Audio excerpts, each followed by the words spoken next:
Good morning, everybody. You know what time it is? It's Monday morning, right here on the Blitz. And what is in store for today? It's Question Call, only here.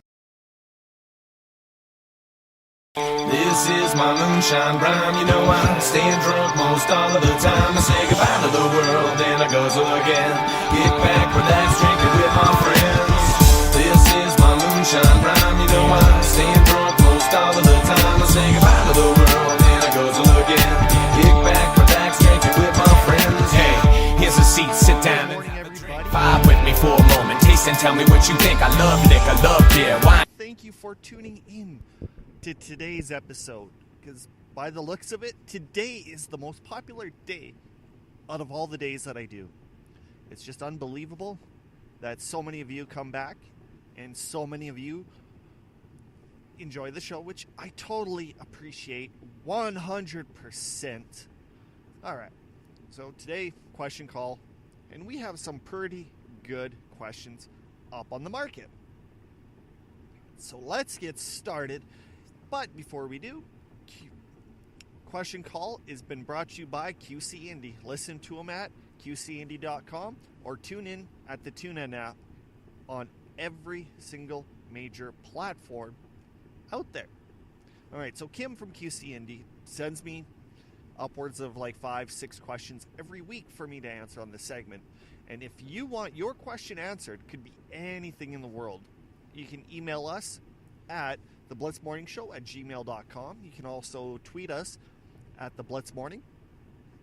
Tons of ways to actually get a hold of me to send me those questions, but let's get it going, everybody. All right. So, what is the worst date you've been on? Ever been on? For the longest time, I actually had to stop and think what was the worst date that I've ever been on. And when you say date, I think the very first date. Not any time that you go out with your other and actually have a date night. When Kim sent me this question, I'm looking going, I don't ever recall having a bad date. I've had dates that went short, but then it clued in. All right, so what was it? About 9 years ago, my ex and I, we went out to a movie night, and it was with Steve Carell and I think Tina Fey. I almost want to think it was like date night or date movie or something like that. We're sitting probably third row from the front watching it.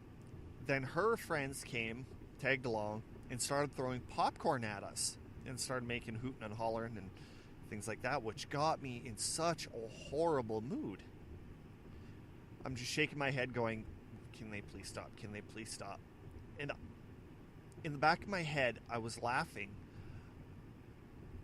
But in reality, I wasn't. Like, it was a weird sensation knowing that this movie was actually funny.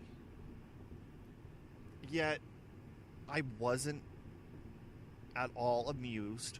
I wasn't laughing. And halfway through the movie, I even looked at the ex and said, this movie's funny, but I don't feel like laughing. And she looks at me, and I said, and she asked me why. I said, because I'm pissed off. She goes, why? Well, I'm getting hit in the back of the head with, like, M&Ms and Jube Jubes and freaking popcorn.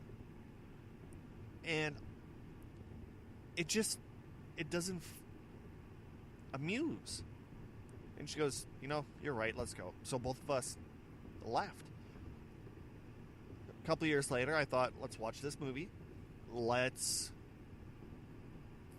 see if it is as funny as the back of my mind said it was.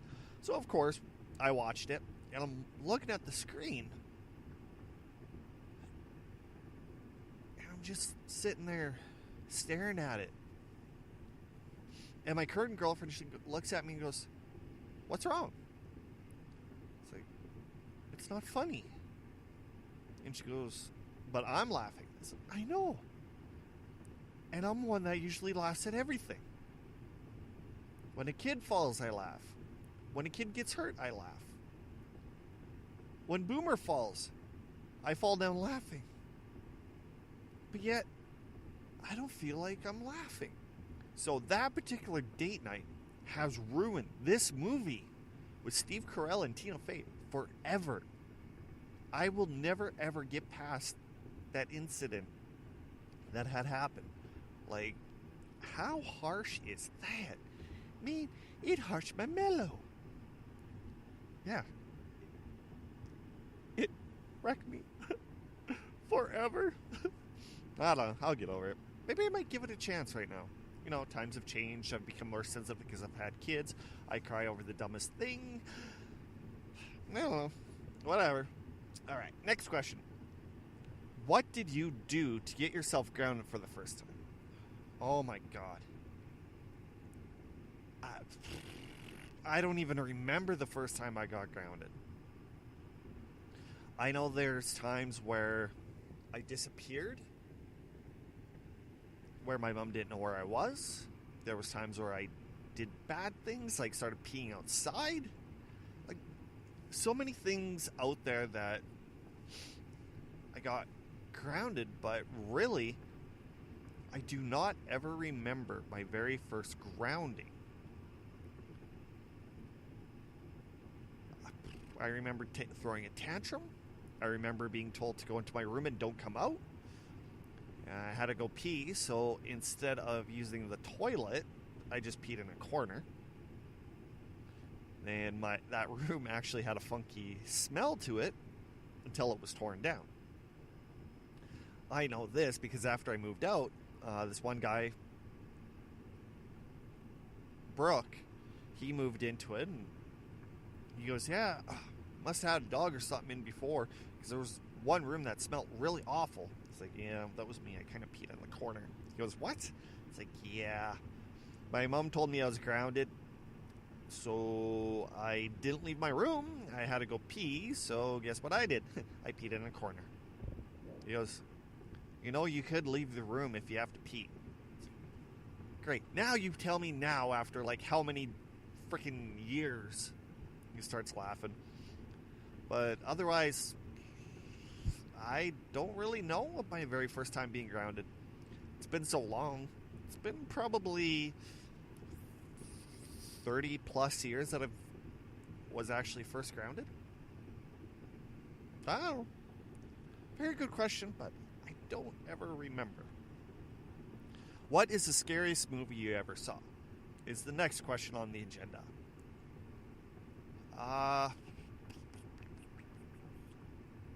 Scariest movie ever. Alright, well,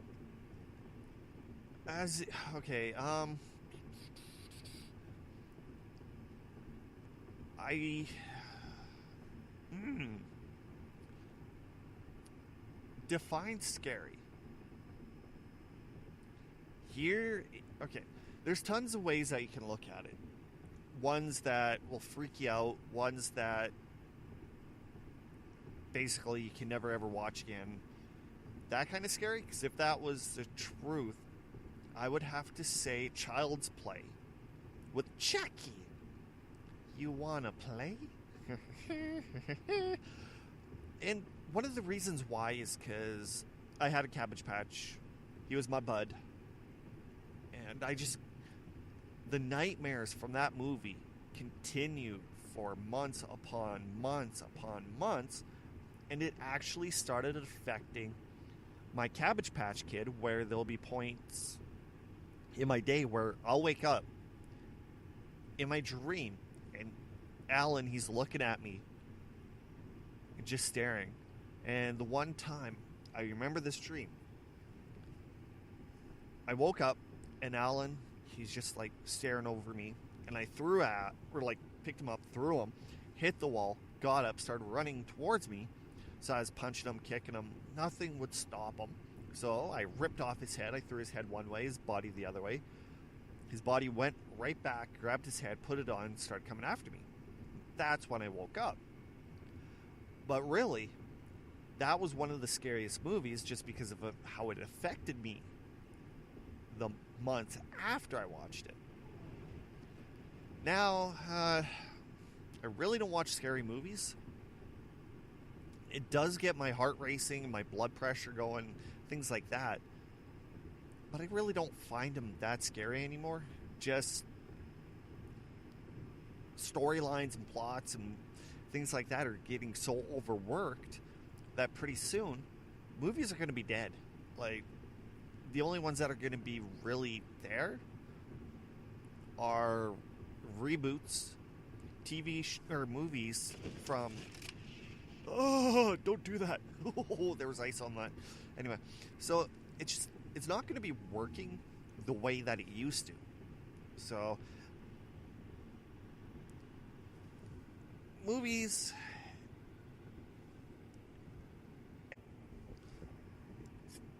When it comes to like scary movies, the best thing to do is actually take a look at the after effect on how it affects you, and not after watching the movie and not during the time.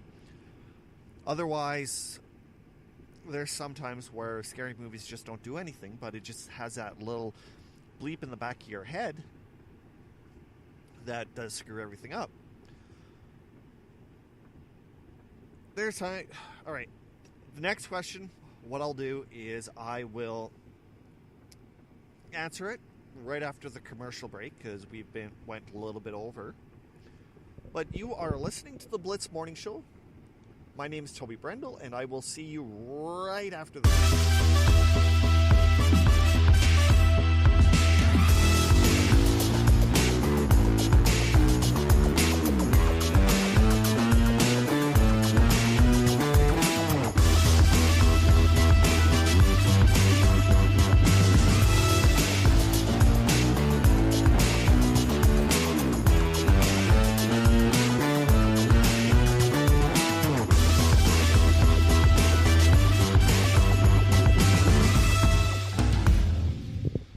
And we are back right here on the Blitz Morning Show. I thank you for tuning in.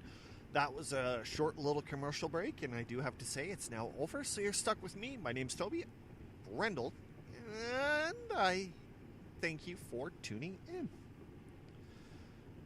Next question on Question Call, brought to you by QC Indie, is what's the one thing you did that made you, man, I wish I didn't do that? Okay, seriously, Kim?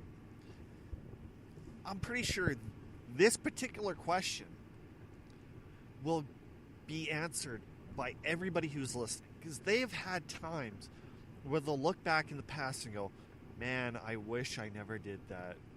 Oh, why did I do that? And there's certain things that I've did in my life that I'm going back and I'm looking going, why did I do that? Or I should have did this instead. But yet, some of the paths that I took in the end were probably some of the best ones that I've had, just because of where I am today. As in things that I have, like for example my kids. If I never took the steps that I did in the past, my kids would never be here.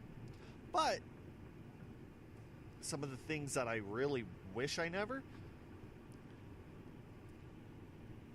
I don't know how to word this without being a gomer. The one thing that I wish I never did is I wish I never left Melville. That was about 13 years ago. I moved to a little city called Melville, Saskatchewan to run a gas station. And I really wish I never moved from Melville. That was one of the things that I regret. I had great friends. I could have had a comfortable job. I was offered jobs when the gas station I was running was bought. So it had chances and opportunities to become something a little bit better, but I didn't move back home, and that's when my life kind of took a twirl and turned into something that had bad consequences, and even a lot more, man, I wish I really didn't do that. But at the same time, who knows how my life would have been is if I followed that plan. But, you know, it's a way of life. It's a choose your adventure. You could take a look at the door. you could look at it and go, do I open it or does it remain closed? There's a 50-50 chance that you're going to do it. Whatever.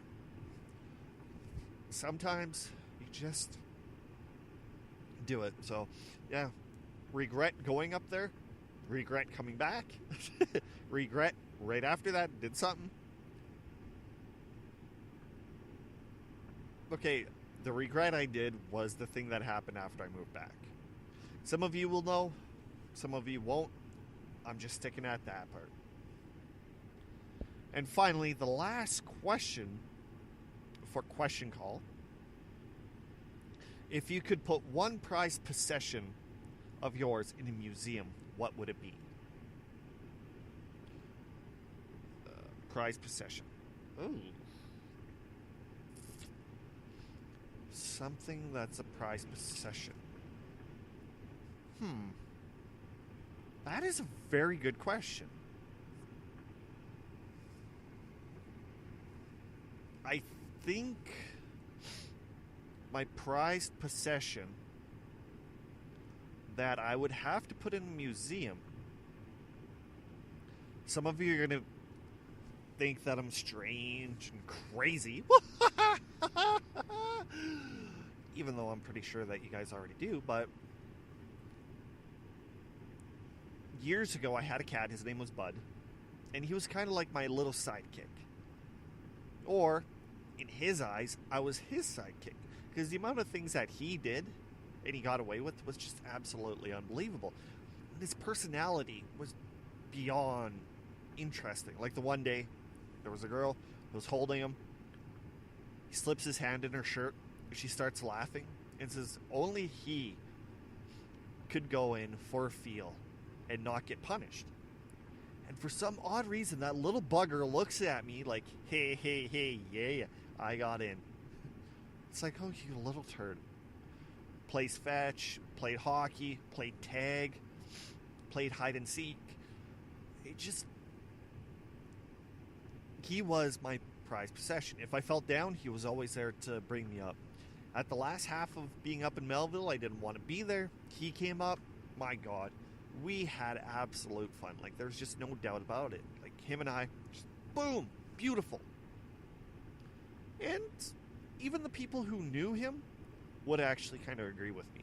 So instead of a museum, it'd be kind of a shrine. Man, I'd worship that shrine so many times. It was just kind of like a brother that I almost... A brother that I never had. Yeah. That works absolutely perfect.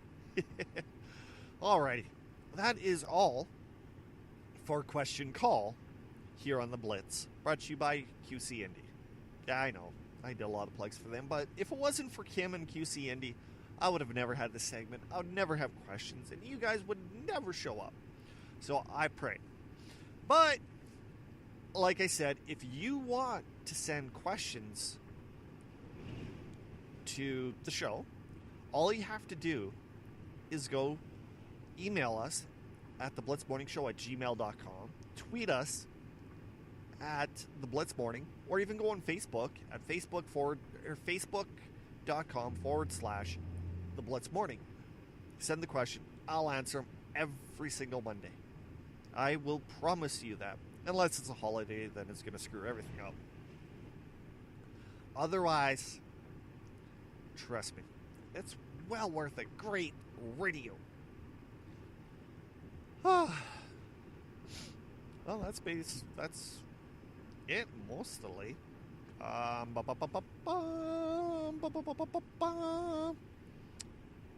Last night was the Super Bowl, and holy crap, there was a lot of things happening last night. Like, me personally, I didn't watch the Super Bowl because by the time it was over, I was in bed. So instead of watching it, I just said, screw it, I'll pay attention the next day. When I went to bed, it was 3-0 for the Patriots. Yeah, 3-0. The worst part about that whole entire thing is the final score was 13-3 for a Super Bowl. the lowest scoring Super Bowl ever. 13. God damn, I probably could poop more points than that. And of course, the New Orleans Saints is having a huge kerfluffle over the missed call. And there's tons of fans saying, if we were in the Super Bowl, we would have beat Tom Brady. Blah, blah, blah, blah, blah, blah, blah, blah. Okay, first of all, if you guys were in the Super Bowl, you have to take a look at it where you may think you could have scored more points, but the whole game changes. Brady could have still won, but maybe with 27 points, and you guys could have had 20. So you can't make judgments on the final score now when it's that whole butterfly effect. So it just does not make sense. Alrighty, you guys. I'm just going to end it. It's been about 20 minutes. I'm out of questions. I'm out of topics. So, thank you for tuning into the Blitz Morning Show. My name is Toby Brendel. Today was Question Call. Come back on Wednesday for Trivia Time. Basically, what Trivia Time is, I give you 3 trivia questions with answers at different times. And let's see how well you do with these questions. If you have any questions or comments, feel free to email me at theblitzmorningshow@gmail.com. Hit me up on Facebook at facebook.com/theblitzmorning, Twitter at theblitzmorning, or even go to theblitz.ca for many extras. And that's also another thing that I'm doing is I'm building a website. I'm actually having extras on it. So when you go to the website, there's more for you to do and more for you to venture out to see. Well, thanks for tuning in, and I'll catch you later.